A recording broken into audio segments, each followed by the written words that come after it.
bayangkan jika Anda memiliki anak istimewa yang berbeda dari anak-anak yang lain ketika dia lahir.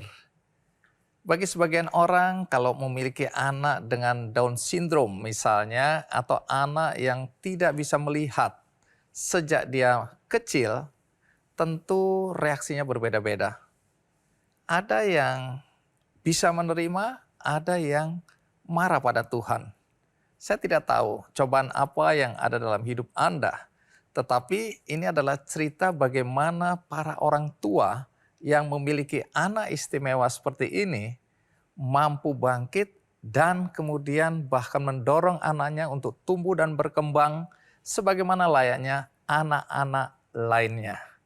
Nah, kisah ini akan saya bagikan di episode Kick Andy kali ini dengan harapan Anda bisa terinspirasi, bisa termotivasi untuk bangkit jika menghadapi keadaan yang mungkin tidak sebagaimana yang Anda harapkan.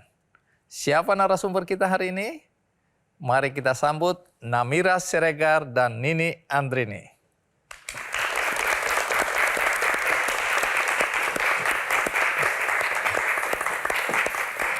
Namira, apa kabar Namira? Baik-baik semua.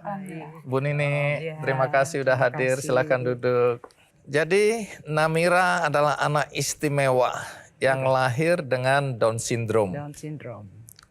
Sejak awal apakah Ibu sudah tahu bahwa anak yang akan lahir memiliki keistimewaan seperti Namira? Kalau sejak awal nggak tahu ya, karena waktu saya hamil Namira itu tahun 97, tentunya fasilitas kedokteran juga belum secanggih sekarang. Jadi saya tidak tahu kalau anak yang ada dalam kandungan saya ini mempunyai kelainan gitu. Kelebihan kromosom boleh dibilang tepatnya gitu. Jadi waktu Namira lahir itu juga saya masih belum tahu kalau Namira itu Down syndrome, karena dokter spesialis anak di mana Namira dilahirkan itu tidak menginfokan bahwa Namira ini ada kelainan atau Down syndrome. Saya baru tahu itu setelah pulang, kemudian saya imunisasi dia ke tempat dokter spesialis di mana kakak-kakaknya sebelumnya sudah di situ, baru di situ dokter mengatakan kecurigaannya tentang Namira yang Down syndrome. Dan waktu itu saya disarankan untuk cek kromosom. Tapi seperti pada umumnya saya menolak itu. Karena? Saya menolak kalau anak saya itu Down syndrome, anak saya punya kelainan. Tidak gitu. bisa menerima. Tidak bisa menerima, saya denial. Kemudian saya juga ketika dokter menjelaskan, saya compare ke kakaknya gitu kan. Sampai akhirnya saya balik lagi untuk second opinion ke tempat di mana Namira lahir, ke dokter spesialis yang di situ. Dan dokter di situ juga tidak mengatakan apa-apa tentang kondisi Namira yang Down syndrome. Jadi saya cuma tanya, anak saya sehat dok? Sehat ibu, anaknya sehat, jantung baik, ini baik udah. Jadi saya masih membawa harapan anak saya memang baik-baik saja gitu. Sampai akhirnya ketika imunisasi berikutnya saya datang kembali ke situ, saya tanyakan, akhirnya saya terus terang sama dokter itu bahwa ada dokter yang mencurigai bahwa Namira ini kemungkinan Down syndrome gitu. Dan dianjurkan untuk cek kromosom. Kemudian dokter itu mengatakan, ibu untuk apa cek kromosom kalau hanya untuk memastikan anak ibu Down syndrome. Kalaupun anak ibu Down syndrome nantinya toh akan berjalan dengan waktunya tuh kelihatan anak ibu Down syndrome. Kecuali kalau anak ibu didiagnosa jantung atau kelainan jantung atau apa, kemudian ibu cek, itu bisa diobati Bu. Tapi kalau Down syndrome mohon maaf sampai anak ibu nggak ada pun itu tidak akan bisa disembuhkan, nggak ada obatnya. Jadi dokter itu kemudian menyarankan saya untuk membilangkan saya untuk ibu sebaiknya, mungkin dokter itu sebenarnya udah tahu kondisinya Mira. Jadi saat itu dokter hanya mengatakan kepada saya sebaiknya ibu sekarang siapkan mental ibu. Menerima dia, bilang ke keluarga, suami, anak-anak, keluarga terdekat tentang kondisi Down syndrome ini, tentang Namira.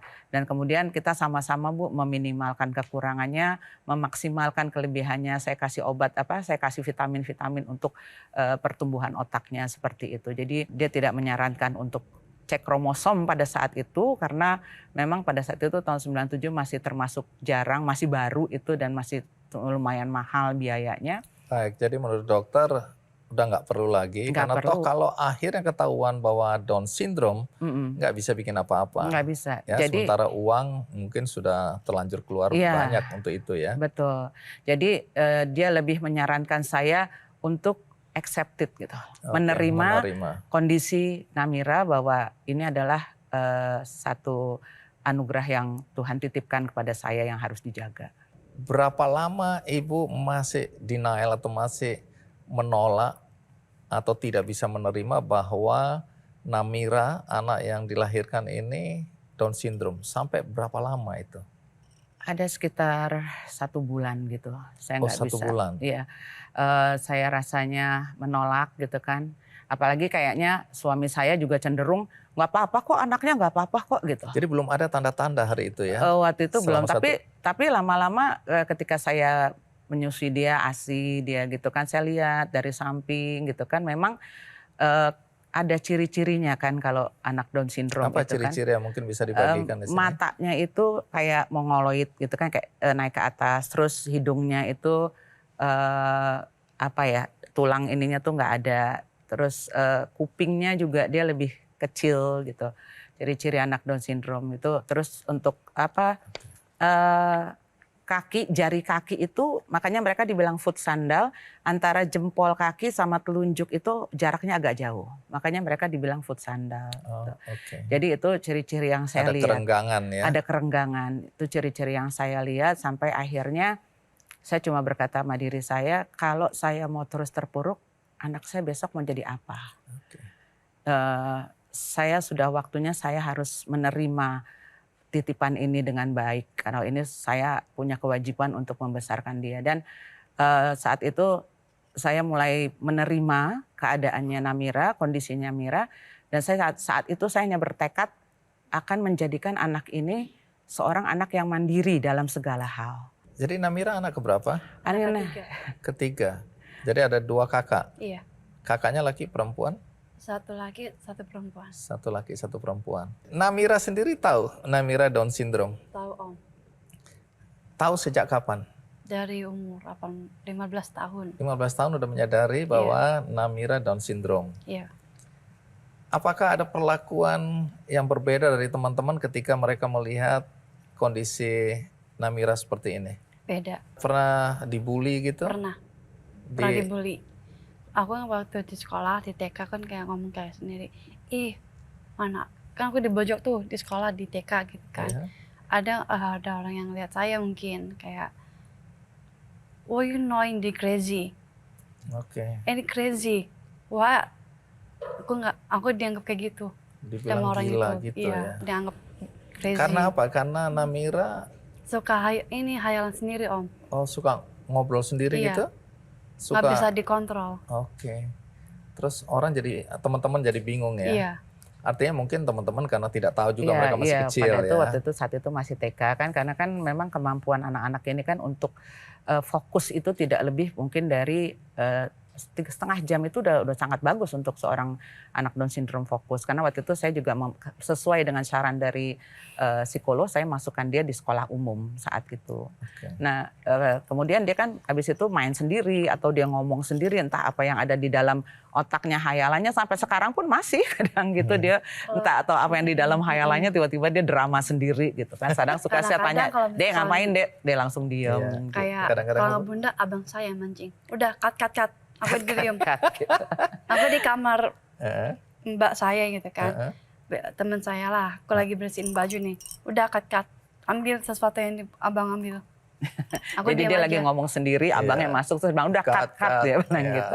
Ya itu jadi kemudian teman-teman TK-nya itu kan melihat itu satu keanehan ya, kemudian dia dikatain gila, Namira gila gitu sampai akhirnya Sampai akhirnya aku nggak sekolah di nggak situ. mau sekolah. Gitu. Karena dia paham kalau dia dikatakan gila itu dia paham. Aku kan Paham nggak ya. gila. Dia. Jadi merasa tersakiti lah ya. Kemudian nggak mau sekolah lagi. Jadi saya ingin orang-orang tahu ada sejumlah prestasi yang diraih oleh Namira ya. Betul. Nah nanti Ibu cerita bagaimana mendorong sampai pada prestasi yang menurut saya luar biasa. Belum tentu anak-anak lain juga mampu untuk mencapainya ya. Jadi Namira ini pernah jadi model ya. Di ajang apa? Nah saya ingatkan aja ya. terlalu panjang soalnya. Jakarta Fashion Week. Pernah ya tahun 2018, 2019. Terus jadi model dari Elsie Skincare. Wah, jadi model ini ya. Kemudian ada model iklan provider Access. Model dari Pop Bella. Ya. Terus ada model mini film Cintabilitas. Itu apa itu? Cintabilitas itu dari peragam yang kayak tuli, jaksa, ada yang kayak tangannya yang di Jadi film itu mengajak orang untuk lebih mencintai Tai orang-orang teman-teman teman-teman penyandang disabilitas. Produksi HWDI ini apa nih? Himpunan Wanita Disabilitas Indonesia. Oh, Himpunan Wanita Disabilitas Indonesia. Iya. Dan kebetulan Namira menjadi salah satu Dewan Pengurus HWDI Pusat. Dewan Pengurus Himpunan Wanita dengan Disabilitas ya. Tuhan itu maha adil. Aku nggak yang namanya cacian orang lain di luar sana. Nggak peduli, no comment. Aku anggap ini bukan air mata yang aku keluarin, Mata bahagia. tapi ya, aku bahagia. Tapi aku percaya menjadi seorang Down syndrome. jadi seorang Down syndrome.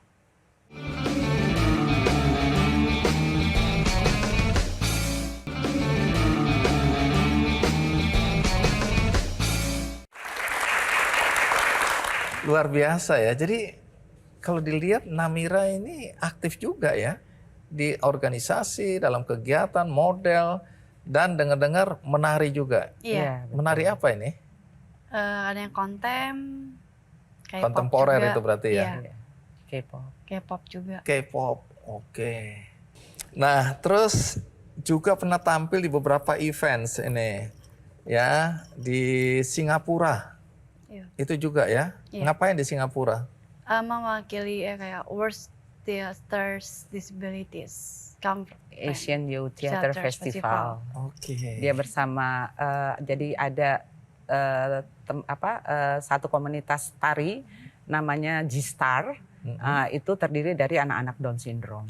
Oke. Di bawah Gigi Art of Dance. Jadi mereka udah banyak perform kemana-mana bersama dan Namira. Namira juga ikut menjadi Iya, bagian ya. Itu menjadi bagiannya dari Tampil situ. di Singapura. Tampil menari. di Singapura menari. Wow. 2018 di Asian Youth Theater Festival.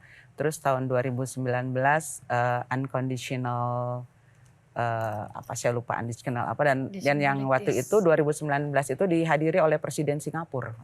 Oke. Keren. Nah, pernah tampil di TEDx juga ya, di Iya. UI ya, 15 menit. Tanpa teks. Menjelaskan Tanpa teks. tentang Down syndrome. Iya, Jadi perjalanan hidup saya kayak menceritakan pengalaman hidup. iya. Oke, menarik sekali. Kalau dilihat dari sini, Bu, tentu yang jadi pertanyaan bagaimana Ibu mendorong agar Namira itu bisa seperti sekarang.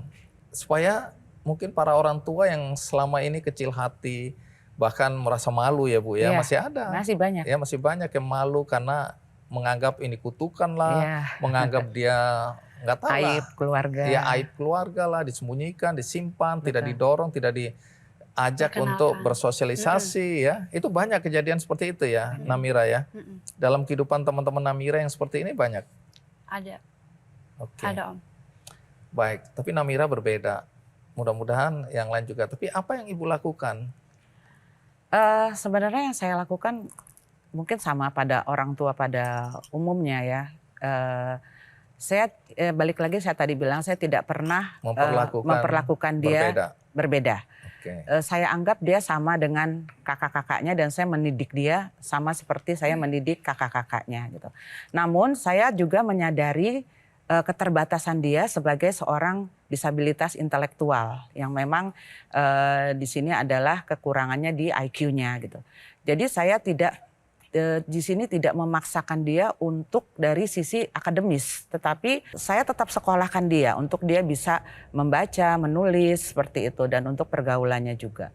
Sebetulnya bakat Namira itu yang pertama melihat adalah gurunya di sekolah waktu itu. Waktu itu tingkat berapa? Waktu itu dia SD kelas 6, SD kelas 6 gitu. Gurunya dia sering kalau istirahat tuh nari-nari di tengah lapang gitu, terus gurunya ngerekam. Lagi iseng aja. lagi iseng. Terus gurunya ngerekam, dikirim ke saya gitu kan. Terus Bun, lihat nih Bun anaknya gitu kan. Seperti pada umumnya sebelumnya saya selalu mencari di mana bakatnya dia. Saya sempat sekolahkan dia di musik, piano. Saya sempat juga masukkan dia sebagai atlet karena biasanya anak Down syndrome kan juga di musik, di atletik gitu ya. Sempat juga juara dapat perunggu untuk lari dan dapat perak untuk tolak peluru gitu. Tapi kondisi dia juga dengan kondisi yang waktu itu pneumonia, paru-parunya tidak memungkinkan dia untuk jadi atlet gitu, olahraga. Jadi lari ke seni. Namira sekarang usianya berapa? 26 tahun Om. 26 tahun. Kalau Namira sendiri merasa sebagai penyandang atau anak dengan Down syndrome itu apa tantangan terberat yang harus dilalui oleh Namira? Gak percaya kenapa saya seperti ini gitu. Mungkin Tuhan ada yang lain, mungkin dari sisi lain aku gitu. Malu, aku juga malu seperti keadaan ini gitu. Saya hampir down, tapi pun tak kenal down gitu kan.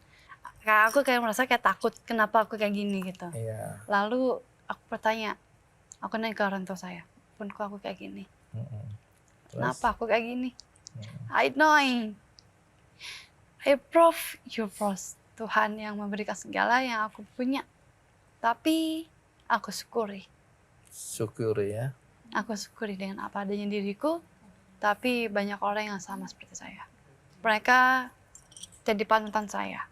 Di luar sana, mungkin mikir saya seperti ini karena bunda yang cara diri saya sangat keras. Tapi saya tidak pernah melawan.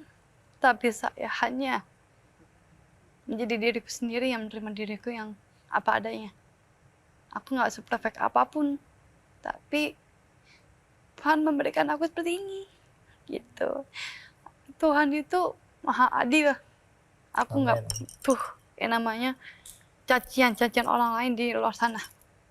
Nggak peduli. No comment. Aku anggap ini bukan air mata yang aku keluarin. Air mata bahagia. Tapi aku bahagia.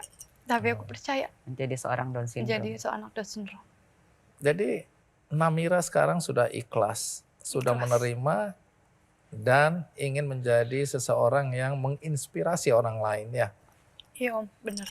Nah, Namira, ini mungkin banyak teman-teman disabilitas yang ada di luar sana yang nonton bukan di studio nih.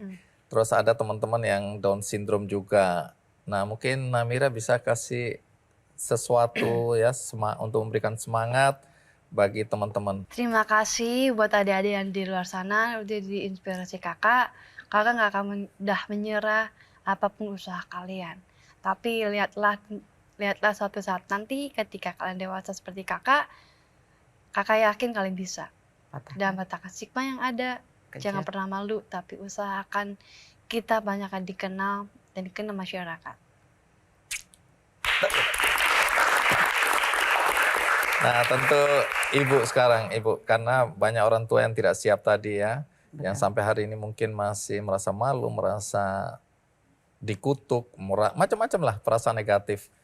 Nah, tapi itu kan yang menjadi korban anaknya ketika dia tidak berusaha, tidak membuat anaknya sendiri bangkit. Nah, bisakah Ibu sampaikan sesuatu buat para orang tua? Mungkin untuk para orang tua di luar sana yang punya anak Down syndrome, jangan pernah malu ketika kita mempunyai anak Down syndrome atau apapun disabilitasnya. Karena kita tidak pernah tahu rencana Tuhan yang terindah untuk anak-anak kita. Apa yang ketika kita dipilih Allah untuk dititipi anak spesial, pasti ada rencana Tuhan yang indah untuk anak-anak kita.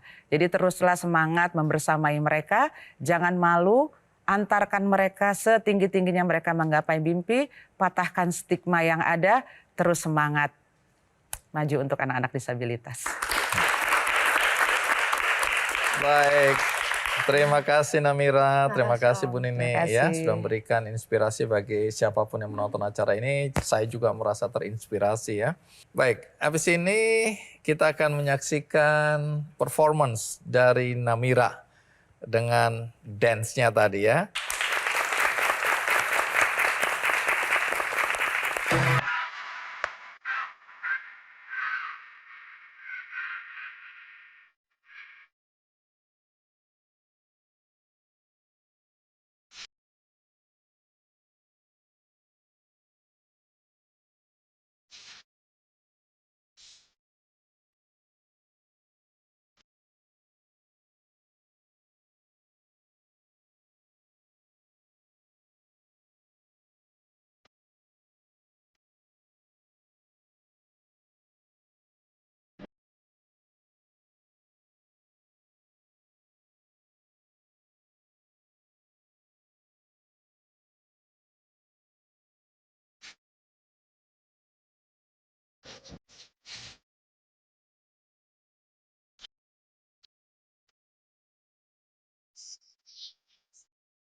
Baik, terima kasih Namira. Namira bisa kembali ke bangku lagi ya, ke sini. Iya.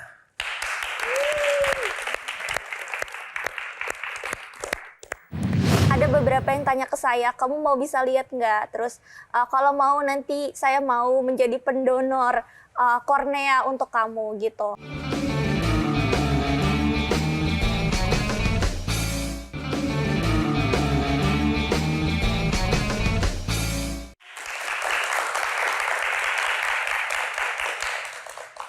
Tadi kita sudah menyaksikan perjalanan hidup seorang ibu dan anaknya dengan Down syndrome dan bagaimana mereka mengatasi tantangan-tantangan dalam hidup dengan segala keterbatasan yang dihadapi atau yang dialami oleh sang anak. Nah, kali ini saya juga mengundang ibu dan anak yang juga dengan tantangan yang berbeda tetapi tidak mudah.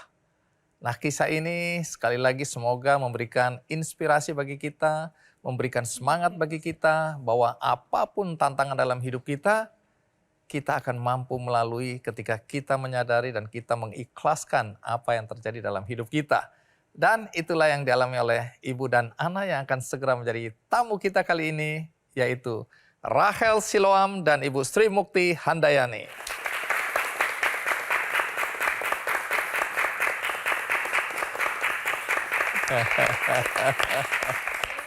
Baik, Rachel, apa kabar? Salaman.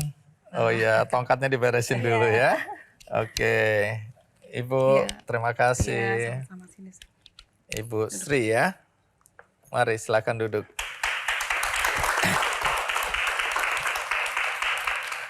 Kalau menyimak tadi perjalanan yang pendek dari awal sampai bisa duduk sini, nah Rachel pakai tongkat. Iya, Berarti betul. Rachel tidak bisa melihat.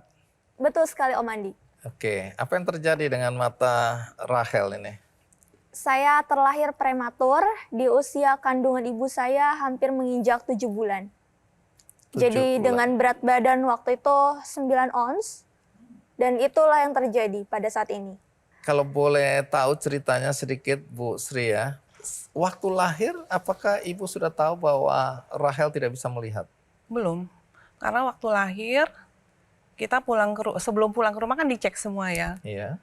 Sampai ke mata itu ada kontak cahaya, jadi dinyatakan aman. 3 bulan udah besar, agak mendingan, agak mulai bisa ini kan kontak itu. Dia suka cari-cari gitu. Nah, kalau dipanggil atau ada suara, Nah 4 bulan yang lebih pastinya 4 bulan. 4 bulan kalau dipanggil, Rachel, suara-suara kanan, misalnya dia ke kiri ngeliat-liat gitu. Jadi nggak balance. Sehingga kita ke rumah sakit kembali. Ini kenapa gitu? Terus ya sepertinya tidak bisa gitu. Cuma ibu merasa kenapa kok nggak dikasih tahu gitu. Sedangkan waktu itu statementnya bilang seperti ini.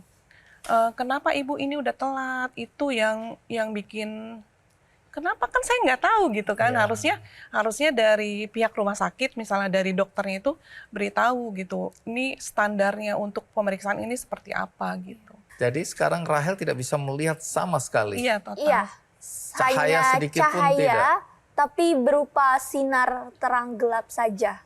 Katanya sempat ada usul untuk operasi ya mata waktu itu. Iya, sempat ada usul operasi ya.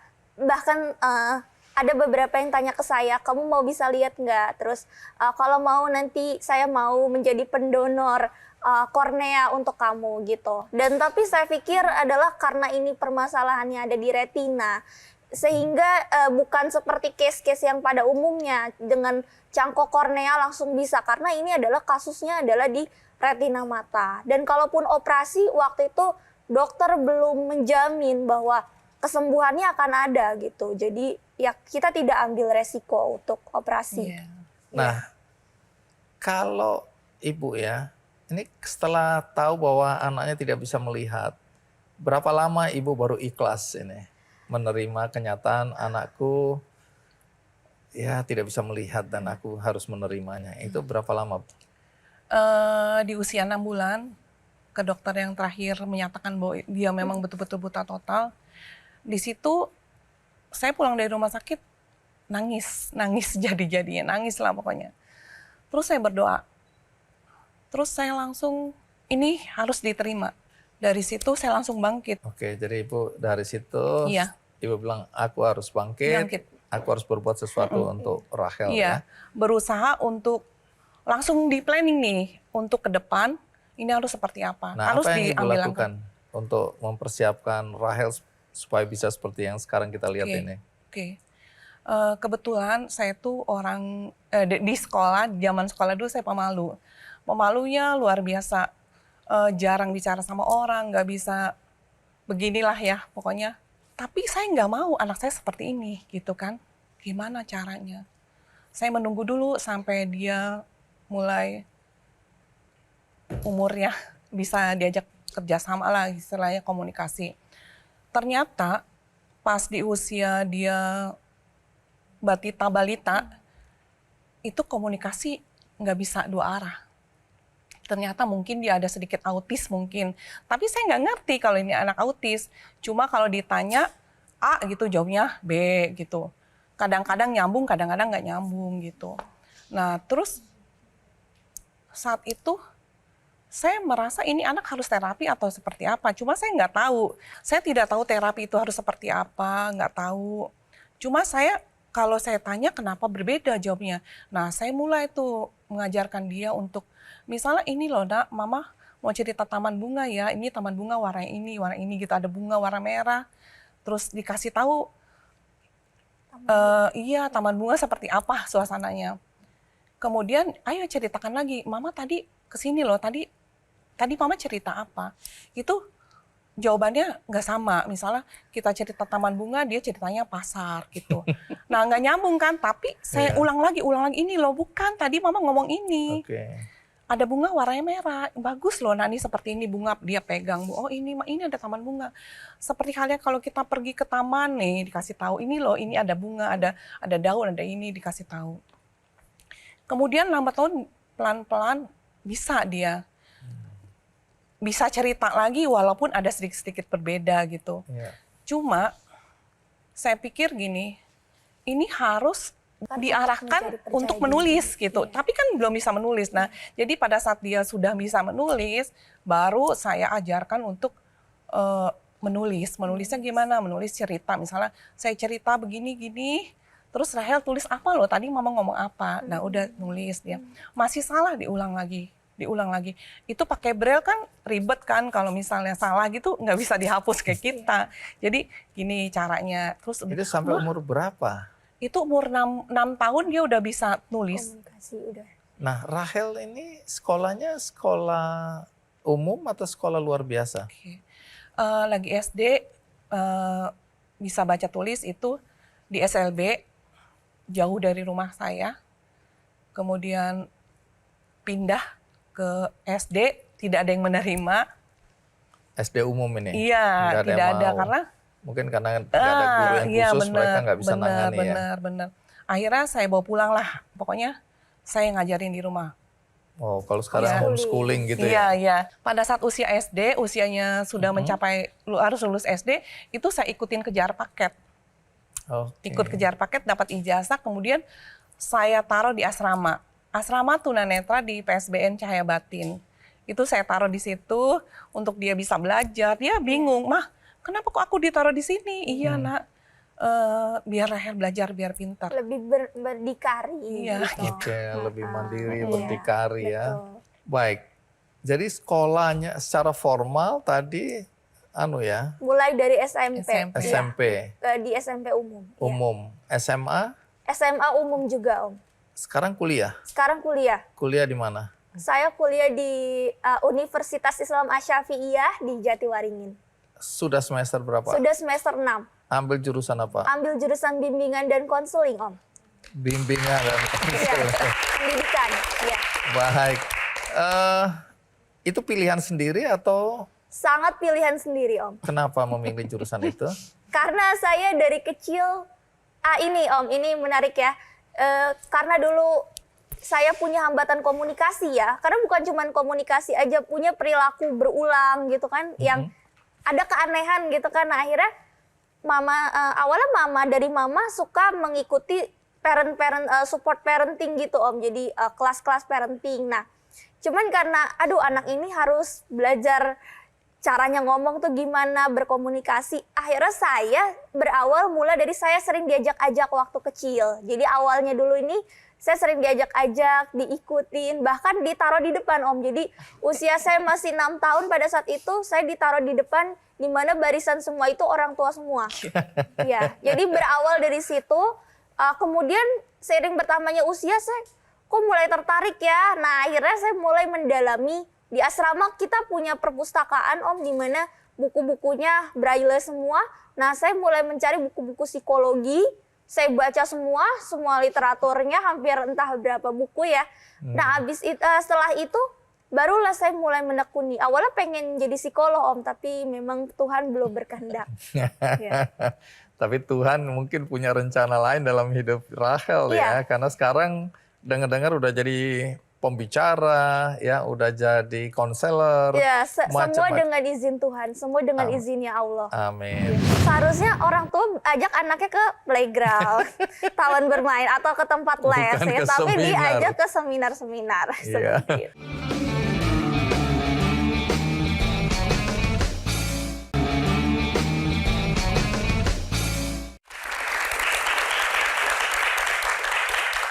Rahel, ini kan tadi ikut mama seminar sejak kecil ya. Iya Om, betul. Saya membayangkan kalau saya jadi pembicara, terus kemudian saya lihat ada anak kecil ikut ibunya. Iya. Mungkin saya bingung ya, ini kenapa ibu ini ngajak anak-anaknya ke acara orang dewasa. Iya, itu. Tapi ternyata ada manfaatnya ya. Ada manfaatnya. Kamu juga mengikuti ya, bisa mengikuti ya. Betul sekali Om. Iya, bahkan dulu kalau saya membayangkan masa kecil saya, seharusnya orang tua ajak anaknya ke playground, taman bermain atau ke tempat les ya, tapi diajak ke seminar-seminar seperti itu. Tapi justru itu mengubah paradigmamu ya, mengubah mindsetmu dan kemudian membentuk mimpimu yang seperti sekarang ya. Luar biasa Om. Baik, Rahel dengan jurusan pendidikan yang Rahel pilih sendiri ya, jadi tidak ada yang memaksa ini ya. Sama sekali tidak ada Om. Baik. Rahel sebenarnya ingin jadi apa? Atau berkarir di bidang apa nantinya nih? Jadi saya merasa sekarang saya lagi dalam pencarian identitas saya mau kemana? Karena saya senang menekuni public speaking Om Andi. Dari umur 17 tahun senang sekali saya belajar tentang public speaking sampai saya dapat kesempatan untuk bisa menjadi bersiaran di RRI di setiap hari Sabtu di program Kita Setara. Wow. Itu adalah satu kesempatan yang saya ambil gitu ya, dan saya mencoba untuk membuat tulisan dari mulai artikel. Sekarang ada beberapa artikel yang alhamdulillahnya sudah terbit, dan kemudian ini kalau dibilang cita-cita atau impian, saya pengen menyuarakan tentang hak-hak disabilitas ya Om. Apa hak-hak disabilitas ini? Ini terutama lebih kepada disabilitas intelektual Om. Oke. Karena saya merasa saya banyak menemukan Om, entah itu dimanapun yang saya berada, saya pernah menemukan beberapa kaum disabilitas intelektual atau mungkin ada juga yang slow learner. Nah, kenapa saya kok berfokus sama anak-anak yang seperti ini, sedangkan di luar dari kondisi saya kan gitu. Saya sangat merasa miris ketika kita sering mensosialisasikan, menciptakan lingkungan inklusif, pendidikan inklusif, tapi pada kenyataannya bahkan di kalangan disabilitas sendiri, disabilitas intelektual seringkali tidak dihargai Om. Karena sering dianggap lambat dan lain sebagainya. Dan saya mau bahwa kita sebenarnya bisa kok untuk setidaknya kalaupun kita tidak bisa membantu mereka, kita rangkul mereka gitu. Baik, tapi harus ada kesadaran juga dari teman-teman disabilitas untuk memperjuangkan hak-hak mereka ya. Betul Om. Dan itu yang itu yang saya lakukan juga di konten-konten saya juga gitu. Nah, kalau bicara konten-konten ini kan Rahel salah satu konten creator ya yang juga dikenal di media sosial. Kalau boleh tahu akunnya atau platformnya? Aduh, saya bikin konten itu di beberapa platform Om. Di TikTok, di sama namanya Rahel Siloam di Instagram. Kemudian ada juga podcast di Spotify. Nah, konten-konten apa yang Rahel sampaikan di platform-platform itu tadi? Kalau untuk konten selain untuk edukasi untuk anak berkebutuhan khusus, lebih ke mental health Om. Karena saya berasal dari bimbingan dan konseling, maka saya perlu untuk bisa juga mensosialisasikan tentang psikologi gitu. Nah, kita masuk ke buku di tanganmu. Judulnya Keajaiban Itu Ada Pada Ibu. Wih, Ya. boleh lihat nggak? Boleh, ini spesial buat Om Andi. Iya. Keren, terima kasih. Keajaiban itu ada pada ibu. Ya. Terus ada tagline-nya panduan orang tua, guru dan pendamping dalam membimbing anak kebutuhan khusus. Jadi Bisa untuk siapapun sebetulnya. bisa untuk Iya. siapapun juga, tapi lebih spesifik. Sasarannya, iya. Oke. Apa yang kamu ceritakan di buku ini ya? Lagi-lagi orang yang di sebelah kanan saya. Om. Tepuk tangan orang yang di sebelah kanannya. Baik. Iya. Ringkasannya apa yang kamu ceritakan di sini? Ini buku awalnya saya tulis perjalanan bagaimana mama, perjuangan mama sampai di kondisi saat ini seperti sekarang. Mungkin Ibu bisa sampaikan sesuatu kepada ibu-ibu yang lain ya. Saya ingin atau kepada semua orang tua lah tentang bagaimana bisa ikhlas menerima dan dengan perjuangan tadi ya. Mendorong anaknya ikut seminar itu nggak gampang, Bu. Kalau saya sih nggak kepikir itu ya. Nah, apa yang bisa Ibu sampaikan kepada para orang tua? Buat para orang tua disabilitas, yang pertama itu harus ada penerimaan dulu. Nerima, ikhlas dengan ikhlas. Kemudian jangan lama-lama mikirin, harus move on cepet. Langsung mengambil langkah-langkah untuk bagaimana caranya anak kita supaya menjadi berdaya gitu. Bermanfaat, gitu aja. Harus move on, jangan Harus lama-lama. Iya, jangan Bersedih lama-lama. boleh, Boleh, tapi jangan lama-lama. benar, jangan lama-lama. Baik, Harus bergerak. harus terus bergerak Iya. ya.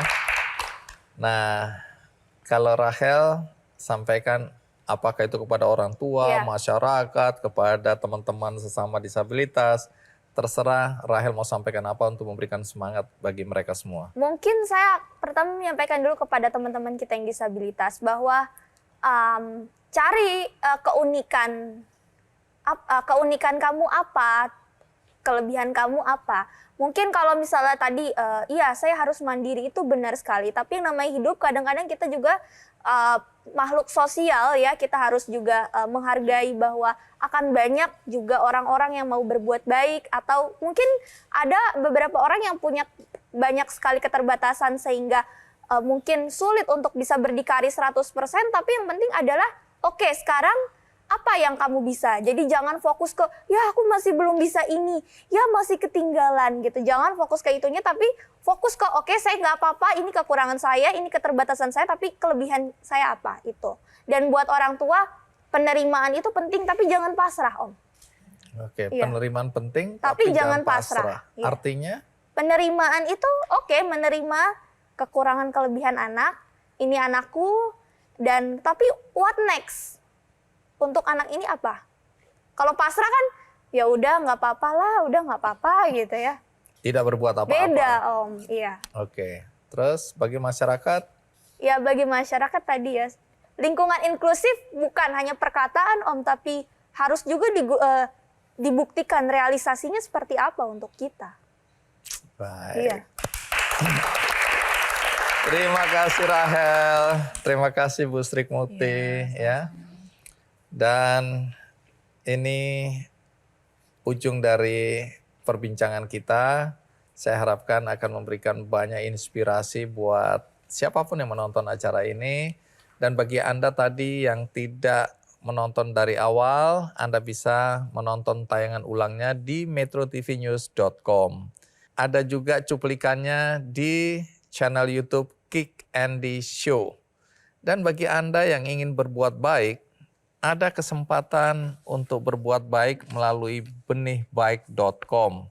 Di sana ada penggalangan dana untuk membantu seorang nenek namanya Mbah Juminem yang sebatang kara di Kabupaten Kulon Progo, Yogyakarta.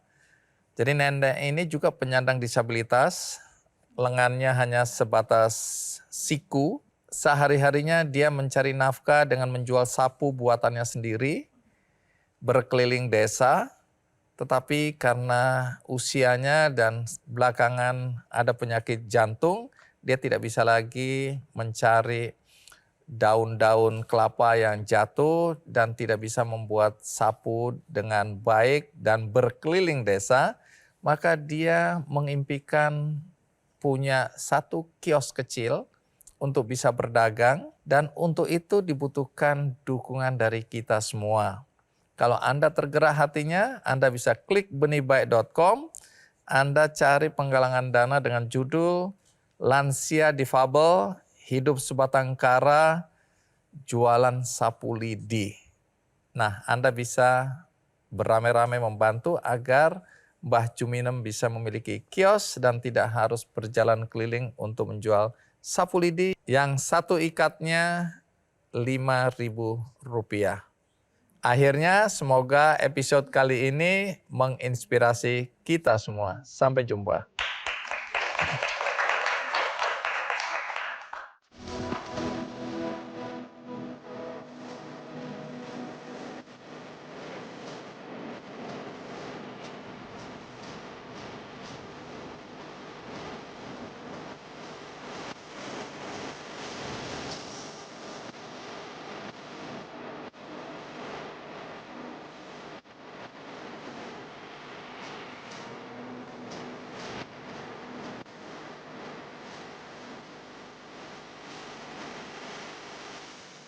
Baru mendapatkan informasi. Download Metro TV Extend sekarang.